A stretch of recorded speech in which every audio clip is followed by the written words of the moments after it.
నువ్వు కూడా భోలాశంకరుడిలా అమాయకుడివి హనుమా. సరే విను. ప్రపంచంలోని ప్రతి స్త్రీ తన స్వామి యొక్క దీర్ఘాయుష్షు సుఖ సౌఖ్యాల కోసం తన నుదుటన సింధూరాన్ని ధరిస్తుంది.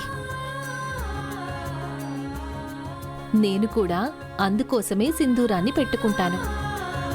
దీన్ని పెట్టుకోవడంతో మీ స్వామి దీర్ఘాయువులవుతారు.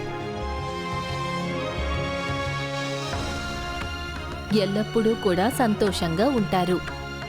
దీన్ని పెట్టుకోవడం వల్ల ప్రభువులు దీర్ఘాయువులవుతారా? పైగా సంతోషంగా ఉంటారా మాతా? అవును హనుమా, సంతోషంగా ఉంటారు.